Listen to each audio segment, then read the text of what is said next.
c'était pas du tout évident que l'on puisse gagner ce match. Mais on l'a fait et ça, c'est très important. Ce n'est que le match aller.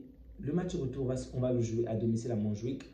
Mais c'était très important de gagner ce match-ci. Rien que sur le plan mental. Il y a beaucoup de choses à dire par rapport à ce match. Vraiment, si vous voulez une vidéo rapide, ce n'est vraiment pas la vidéo à voir. Le premier point positif, déjà, c'est la détermination de notre équipe. Ok, la résilience, vraiment, on est resté déterminé du début jusqu'à la fin. Il y a eu une solidité défensive. Ce Barça qui est souvent critiqué parce que souvent, c'est vrai qu'on marque beaucoup, mais facilement les adversaires arrivent à nous torcher dans le dos, il faut le dire ainsi, à se retrouver facilement dans notre dos et marquer. Aujourd'hui, on a tenu bon, malgré qu'on était numériquement inférieur à notre adversaire depuis plus de 69, depuis la 22 ou 29e minute. Et c'est la première, c'est une statistique le dit, pardon, excusez-moi, je vais lire exactement le terme. C'est la première fois, je vais lire, c'est où? Ok. Pour la première fois dans l'histoire de la Ligue des Champions, une équipe, donc Barcelone, remporte un match à l'extérieur malgré avoir joué plus de 69 minutes. Ça veut dire qu'on n'a jamais vu une équipe à l'extérieur gagner un match en Ligue des Champions, ok, en jouant en infériorité numérique à plus de 69 minutes. Pendant plus de 69 minutes, on l'a fait aujourd'hui. Pedri qui dit, c'était un match fatigant pour moi, mais bon, à partir du rouge, on savait ce qu'on devait faire. Pour moi, il y avait faute sur Frenkie. Bon, je pense que c'est vrai qu'il y avait quand même faute en début. Koubarsi quand même le carton rouge et c'est normal, je suis d'accord. Mais avant, il y avait quand même carton rouge, il y avait quand même faute. Donc, on aurait dû annuler le rouge, mais c'est pas grave. Et même à la suite, on va commettre une faute grave sur Martinez. Je m'attendais à ce que le gars donne un carton rouge, mais il n'a pas checké la VAR malheureusement pour nous. C'est pas grave, c'est pas grave. C'est aussi ça le foot, il y a des erreurs qui se font. Mais on a tenu bon, vraiment, on a tenu bon. Le premier point positif, c'est qu'on a retrouvé un Chesney vraiment brave, un Chesney très fort. Au match aller, pendant les phases la phase normale du championnat, contre cette équipe-là, Chesney avait commis une erreur catastrophique, 2 ou 3 erreurs catastrophiques qui nous avaient coûté des points. Aujourd'hui, il a été rassurant et c'est aussi grâce à lui qu'on a gagné. Pendant le match aller, je dis le match aller, mais vous comprenez de quoi je parle. Araujo n'était pas bon. Il était même fautif sur un but. Aujourd'hui, Araujo est entré. Il a été un patron. Vraiment, bravo à Araujo. Il y a des tas de choses à dire par rapport au remplacement. Ok, je n'ai pas compris pourquoi on a sorti Olmo pour laisser Lewandowski alors qu'il n'a pas été pertinent pendant tout le match. En toute sincérité, pour moi, c'était un vrai gâchis. Je vous le promets. Dès que j'ai vu qu'on a sorti Olmo, je me suis dit, on va souffrir et offensivement, on sera nul en fait. Et ça a exactement été cela pendant une bonne période du match. Lewandowski n'a servi à rien. Bien évidemment, le contexte du match n'était pas favorable, mais je n'ai vraiment pas compris pourquoi il était aussi longtemps sur le terrain, surtout lorsqu'on voit toutes ces dernières semaines de quelle manière il n'est pas vraiment pertinent offensivement. Bref, c'est quand même l'important, c'est qu'on a gagné, ok. Pedri, que dire de Pedri? Ce n'est même plus nécessaire de parler de Pedri parce que ça ne suffit pas. Peu importe ce que je veux dire, ça ne sera jamais à la hauteur du talent de joueur. Ça ne sera jamais à la hauteur de ce que ce petit est. Il est fort, il est trop fort. Pardon, je vais lire des statistiques par rapport à des matchs. Par rapport à ce match, je crois qu'il a réalisé plus de courses que tout le monde. Vraiment, il a été partout. Vraiment, il a été partout. 5 secondes, pardon. Ok, donc Pedri, il a couru pendant 13 km. Dans ce match, 13,8 km. Après Pedri, c'est Orsnes, je crois, Orsnes. Et c'est Rafinha qui vient à la 3e position avec 11 km 66. Ensuite, Baldé et Koundé. Donc Baldé, 11,48. Koundé, 11,11. Pour vous dire de quelle manière notre équipe a énormément couru. Bon, après, ce sont les joueurs de Benfica qui vont venir après, ensuite De Jong. Mais même De Jong, oh, Pedri, comprenez, hein, je ne vais pas beaucoup parler de Pedri parce que je risque de consacrer toute une vidéo sur Pedri. Il était bon offensivement, défensivement, il était partout. Dans chaque geste, il y avait de la magie de Pedri. Des dribbles étaient fantastiques, mais bon sang, sincèrement, si on ne donnait pas le titre à Pedri aujourd'hui comme meilleur joueur du match, j'aurais vraiment souhaité qu'on le donne à Chesney parce que Chesney a tellement bien gardé les cages aujourd'hui. Waouh, j'étais choqué, vraiment choqué. Pedri a été exceptionnel. Je vais m'arrêter là pour ne pas que la vidéo soit trop longue. Ensuite, je passe à De Jong. Waouh, mais que dire de Jong? Depuis quelques matchs, De Jong me sort des pépites. Mais c'est le joueur que j'ai toujours aimé. C'est le joueur. Ah, c'est pas pour rien que j'aime ce joueur. Alors ne le vendez surtout pas. De Jong, que Dieu épargne notre équipe des blessures. Parce que lorsqu'on est épargné des blessures et lorsqu'on n'a pas des cartons rouges petit à petit, bon sang. Mais cette équipe est belle à voir. C'est vrai que ce match, il y a beaucoup à dire par rapport à ce match. Le manque de domination, il y a beaucoup à dire, mais j'aime voir ces joueurs. Ils sont fantastiques, ils sont divins, ils sont... Waouh! C'est ça le Barça, c'est ça le Barça. De Jong était trop fort. Ensuite, Que dire? Qu'au Barça, c'est vrai qu'il est fautif sur la faute, mais c'est une erreur de jeunesse. Il a un peu commis la même faute que Araujo contre le match de retour contre le Paris Saint-Germain. Et je vous assure, je me suis retapé le même scénario dans la tête. Oh, je me suis retapé le même scénario pendant longtemps. Je me suis dit, mais qu'est-ce qu'on fait? C'est pourquoi c'est toujours pendant ces phases éliminatoires que l'on commet toujours des erreurs. Et je me suis dit que le Benfica est vraiment, je ne sais pas s'il faut dire, chanceux ou quoi, parce que pas mal d'équipes ont joué contre le Benfica, pas mal d'équipes ont été meilleures que le Benfica, précisons-le, mais ces équipes-là ont souvent perdu parce qu'elles étaient inférieures numériquement, même Monaco, je crois, au match aller, au match retour. C'était la même chose, je me suis dit, oh mince, ils vont certainement réussir à marquer et ça va être foutu. Heureusement pour nous que un certain Rafinha, oh Rafinha, ah, on oublie tellement Rafinha, on donne la gloire à certains joueurs, mais cette saison, je vous promets, si on arrive en finale ou même en demi-finale et qu'on termine une bonne saison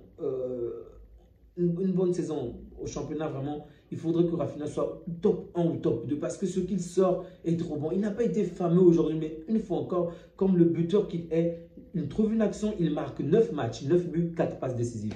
Il a tué le game. 9 matchs, 9 buts, 4 passes décisives. Qui dit mieux? Qui dit mieux? Je vois les Français tellement parler concernant le Paris Saint-Germain, je vais en revenir après, et concernant Kylian Mbappé qui a fait 2 ou 3 bons matchs. Ok, contre City, il a été très bon, ok. Mais on a tellement encensé Kylian Mbappé que le match passé, ils se sont tués. Ils ont trouvé pas mal d'excuses pour Kylian Mbappé. Et même en Espagne, ils ont juste dit que Kylian Mbappé a fait ceci. Ils n'ont pas été, en fait, ils ont plus critiqué notre jeune joueur. Yamal qui ne marque pas depuis longtemps, alors que Kylian Mbappé lui-même, il a joué un match de Ligue des Champions. On n'a pratiquement pas parlé de lui. Mais laissez notre jeune tranquille. Pourquoi vous parlez de notre petit gamin? Concentrez-vous avec le Real. Concentrez-vous avec le Real. Là, je parle bien évidemment des gens de El Chiringuito. Concentrez-vous avec votre équipe. Aujourd'hui encore, il ne figure même pas dans le top 3 pour la plupart des gens, des personnes. On parle de Vinicius, on parle de Mbappé, on parle de Salah. Salah, pour moi, c'est correct, mais Vinicius et Mbappé, pour moi, que ce n'est pas correct parce que c'est vrai que ces derniers temps, ils reviennent en forme, mais lorsqu'on voit la globalité de la saison, ce n'est pas encore ça, en fait.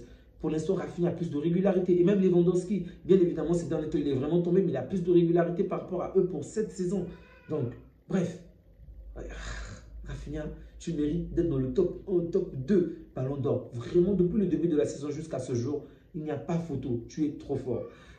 Le match de Yamal, bien évidemment, au début, c'était quand même bon avec des passes, des dribbles. C'était très intéressant. Et c'est le carton rouge qui a vraiment tout tué parce qu'il fallait qu'on puisse davantage défendre plutôt qu'attaquer. Et j'ai trouvé ça regrettable qu'on le sort aux alentours de la 55e minute. Je le dis encore une fois parce que pour moi, je n'ai pas compris pourquoi un gars comme Lewandowski, pourquoi il a été aussi longtemps sur le terrain, vraiment. On a fait rentrer le Shark, le requin, c'était bien. Il a apporté l'envie, il courait, c'était très bien. Mais je pense que Lewandowski a vraiment apporté ce déséquilibre-là. Peut-être que le coach s'attendait à ce qu'il y ait des actions dans les airs, que Lewandowski puisse défendre. Et pourtant, il y en a eu énormément. Et pas une seule fois, il était pertinent. L'adversaire s'est procuré plusieurs occasions contre nous. À aucun moment, Lewandowski a été pertinent. Défensivement parlant, je veux dire. Offensivement, je peux comprendre. On n'a pas eu énormément d'occasions dans les airs. Donc, ok, mais défensivement parlant, il n'a servi à rien. Vraiment, il n'a servi à rien. L'adversaire s'est procuré combien de corners ce match-ci? 5, 7, 8, 9. Bref, je vais m'arrêter là parce que je ne vais pas parler longtemps de Lewandowski. Du côté du Benfica, Pavlidis a quand même fait un bon match, ça je tenais vraiment à le souligner. C'est lui qui provoque le carton rouge de Kobarsi. C'est lui également qui provoque, je crois, une autre faute, non, un penalty, mais heureusement que ça sera annulé puisqu'il y avait hors-jeu avant. Il a fait un très très bon match. Kobarsi, je ne peux pas l'en vouloir parce que le match, avant qu'il m'obtienne le carton rouge, il fait quand même un bon match. Okay, donc, il est jeune, j'espère qu'il va s'améliorer. Baldé a été tellement intéressant, vraiment intéressant. Et je pense que l'erreur d'aujourd'hui, le fait qu'on ait joué en infériorité numérique, ça va vraiment masquer pas mal de choses. Mais ça m'aurait vraiment fait plaisir qu'on parle davantage de Koundé, de Baldé, même de Martinez. Des joueurs qui ont vraiment, non seulement joué la carte offensive, mais défensivement, ils ont été très bons. Il y a eu cette solidité défensive, cette union. Et on pouvait le voir. Les mecs se checkaient tout le temps lorsqu'on arrêtait des actions parce que c'était compliqué. Et ils ont vraiment fait un bon match défensivement. Je suis fier de cette équipe. Et comme Flick l'a dit, il était heureux, il est fier du match que ces joueurs ont fait. Vraiment bravo, bravo, bravo à l'équipe. Les amis, on ne va pas s'arrêter avec le Barça. On ne va pas s'arrêter avec le Barça. On va parler des voisins, le Paris Saint-Germain. C'est une équipe que j'aime bien et j'espérais vraiment d'une certaine manière que le Paris Saint-Germain passe. même si je l'avais déjà dit, pour moi, c'est Dortmund, pardon, pour moi, c'est Liverpool qui a plus de chances de se qualifier. Mais bon, ce Paris Saint-Germain fait des choses très intéressantes. Mais une fois encore, on a revu les mêmes choses. Et je pense que le souci avec les Français, c'est qu'ils aiment trop encenser les clubs. Ok, le Paris Saint-Germain a gagné 7-1. C'était devenu déjà l'une des meilleures équipes d'Europe. Vraiment, je ne sais pas compris pourquoi. Vous jouez contre Brest, une équipe que vous avez longtemps, une équipe que vous avez l'habitude de jouer au championnat. C'est différent, mon frère. 7, ok, vous avez gagné, mais contre un adversaire qui n'est pas très fort, que vous avez l'habitude de gagner au championnat. Donc, ce n'était pas formeux non plus. Ok. Je ne dis pas que le Paris Saint-Germain est mauvais ou est nul, non, loin de là. Le Paris Saint-Germain est sur une très bonne lancée. Et même aujourd'hui, ils ont très bien joué, encore et encore. Mais concernant le Paris Saint-Germain, je peux me taire aujourd'hui, mais revoyez simplement les anciennes vidéos. On aura l'impression de répéter les mêmes choses. Ils ont dominé l'adversaire, ils se sont procuré des occasions, ils ont tiré, ils ont fait ceci, ils ont fait cela. Mais à la fin, l'adversaire a gagné. C'est toujours ça, l'adversaire a gagné. À l'exception du match contre City où ils parviennent à gagner, mais on parle tous d'un City également malade, donc c'est à relativiser. Donc, le Paris Saint-Germain qui nous sort encore les mêmes performances contre Arsenal. Contre Arsenal, je crois que c'est le seul match où Arsenal domine vraiment, mais contre le PSV, contre l'Atlético de Madrid, contre pas mal d'équipes, contre le Bayern, on voit toujours le PSG a fait ceci, le PSG a fait cela, mais au final, le PSG perd toujours. Il n'y a pas longtemps, j'ai parlé de notre gardien, non, Chesney et de Rubin, okay, du côté du Barça, les deux gardiens qui ont été bons, même si pour moi, Chesney a été largement meilleur. Aujourd'hui, concernant le Paris Saint-Germain, une fois encore, un gardien du Paris Saint-Germain n'est pas à la hauteur lors d'un grand match. Je ne sais pas ce que le Paris Saint-Germain a. Mais en face, il y avait Alisson qui a fait un très bon match. Baker Alisson qui a fait un très très bon match. Et il réalise tellement d'arrêts décisifs, d'accord? En face, tu as Donnarumma, une équipe qui... Attendez, je vais voir la statistique. J'ai vraiment pris les statistiques. Pourquoi la vidéo est sortie tardivement? Oui, le PSG a tiré 27 fois. Sur les 27 fois, je crois que le PSG doit avoir au moins 10 tirs cadrés, sauf erreur de ma part. Du côté de Liverpool, il y a 2 tirs, 1 but. Un seul tir cadré et 1 but. Donnarumma n'a pas commis une faute pour dire qu'il est responsable du but. Mais une fois encore, le moment où son équipe a le plus besoin de lui, il n'est pas là. Il n'est pas là. Aujourd'hui, sans Chesney, on aurait perdu avec 2 ou 3 buts au moins qu'on nous aurait encaissé. Mais là, aujourd'hui, le PSG domine. Le PSG est supérieur à l'adversaire. Les Vara et les autres, les Doué, Barcola, ils font des dribbles, ils font des tirs, ils font des choses par-ci, par-là. Dembélé qui vise sa famille dans les gradins, je ne sais pas qu'est-ce qu'il fait. Mais bon, dans tous les cas, le PSG est supérieur. Mais une fois encore, une seule occasion, le gardien ne rassure pas. Il n'est peut-être pas à l'origine du but. Ok, il y a eu une fébrilité de la part de Marquinhos, pardon. Il y a peut-être eu... On va dire, ils étaient assez attentifs lorsqu'il fallait attaquer ou tacler. Ils n'ont pas été assez réactifs. Mais gardien, mon frère, au moins une seule fois. Donc, dans tout le match, pas une seule fois, il a fait un seul arrêt. Ça n'a aucun sens, Donnarumma. Ça n'a aucun sens. Au moment où on a le plus besoin de toi, le score est nul partout. Fais le tout possible. Jette-toi par terre. Je ne sais pas. Retire les chaussures. Mets-toi même nu. Mais arrête la balle. Le Paris Saint-Germain ne peut vraiment pas compter sur ce gardien. Et en toute sincérité, il a beau être bon, il a beau être l'international italien. Moi, si je suis au niveau de la direction parisienne, je vais réfléchir à 2 fois avant de prolonger son contrat. Je vous assure. Allez chercher Samba, allez chercher, pas Samba, pardon. Allez chercher Mignon, allez chercher qui que vous voulez.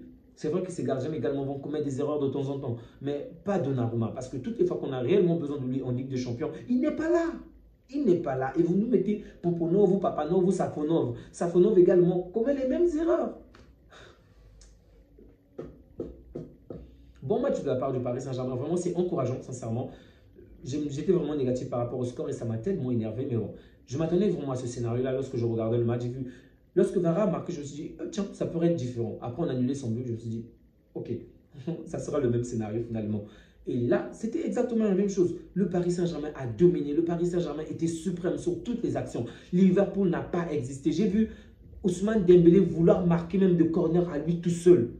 Depuis là-bas, il a failli marquer. Heureusement que le défenseur était là pour sortir la balle. Le Paris Saint-Germain était vraiment suprême. Ok, mais là, vous êtes au parc.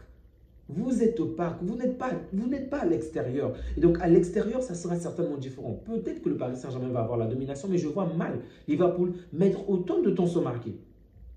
Donc, aujourd'hui, le premier et le deuxième ont joué à l'extérieur et les deux ont gagné 1-0. Les deux ont passé un match compliqué. Les deux ont gagné. C'est ça la marque des champions. On a souffert. On a souffert, mais on a gagné. Le Paris Saint-Germain souffre, le Paris Saint-Germain domine, le Paris Saint-Germain est sur un fauteuil, mais au final, le Paris Saint-Germain s'incline. Déjà vu, c'est du déjà vu, c'est du déjà vu. De bonnes choses, ok, comme je l'ai dit, déjà le jeu est plus intéressant aujourd'hui que la saison dernière ou même la saison d'avant. Les joueurs sont beaux, il y a plus de cohérence de jeu, il y a plus de cohérence. En fait, on sent bien une union, on sent bien on va dire, une véritable équipe, ok. X sort, Y entre, on ne voit pas énormément de différence.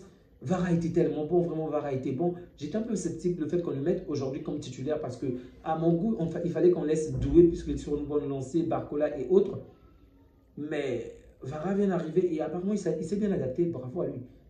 Il a été bon, il a été très bon. C'est peut-être pour moi l'homme du match du côté du Paris Saint-Germain, mais bon, ça n'a pas suffi, ça n'a pas suffi, une fois encore. Les amis, le Paris Saint-Germain qui va avoir énormément de regrets aujourd'hui, Luis Enrique qui va certainement se justifier encore avec les stats. Il a raison, le pire c'est ça, c'est qu'il a raison sur certains points, mais le football c'est le but. Et j'ai vraiment aimé une chose, c'est que j'ai écouté l'interview de Vitinha, bravo à Vitinha, il m'a surpris, il m'a surpris. La journaliste de Canal a voulu mettre l'accent sur la faute que Konaté a commise, la faute que Konaté a commise sur Barcola, je crois, dans la surface ou juste devant la surface, pour dire qu'il y avait peut-être penalty ou autre. Bon, à mon goût, je pense, personnellement, moi j'ai crié penalty. Parce qu'on voit très bien que Konaté commet, il y a une poussette dans le dos, c'est pas contre l'épaule, et Konaté s'est justifié en disant qu'il n'y avait pas là, il y avait la VAR, tout, mais bref, on sait tous que malgré qu'il y a la VAR, il y a toujours les limites. J'ai aimé l'intervention de Vitinha parce que la journaliste a essayé de ramener sur ce point. Il fait comprendre qu'il était dans le match, il n'a pas eu le temps de revoir le match. Avec toutes les polémiques qui est autour de l'arbitrage, il a remis la balle sur le terrain pour dire qu'il n'a pas eu le temps de voir tout cela. Il faudrait qu'il puisse voir. Donc, il n'a pas voulu critiquer l'arbitrage et il s'est remis en question. Il a remis l'équipe en question. Ok, bien évidemment, il s'est motivé en disant qu'ils vont faire mieux, qu'ils vont se qualifier. Il a confiance en tout cela. Ok, il est obligé de le dire. Mais c'était très intéressant de voir de quelle manière il n'a pas essayé de se camoufler derrière une faute. Trop souvent, nous le faisons. J'ai pas été bon parce que telle ou telle situation n'était pas propice. J'ai pas été bon parce que X ou Y scénario s'est produit. Mais lui, aujourd'hui, il a compris que son équipe a juste manqué d'opportunités, que son équipe n'a pas été assez tranchant. Et c'est ça également aujourd'hui. Benfica s'est procuré énormément plus d'occasions que nous, comme je l'ai cité au départ. Au final, c'est nous qui avons gagné parce qu'une occasion dangereuse, un but. C'est ça, c'est ça. Combien de fois ça nous a énervé avec le Real? Aujourd'hui, on a vécu la même chose. Nous, évidemment, il y a un contexte. On était en infériorité numérique, bien évidemment. Mais bon, c'est la victoire qui compte et on l'a très bien fait aujourd'hui. Et bravo, bravo, bravo à cette équipe de Liverpool qui a fait un excellent hold-up. Les amis, prenez soin de vous ainsi que des vôtres et que Dieu vous garde. J'espère que vous avez passé une soirée aussi merveilleuse que moi. Ciao.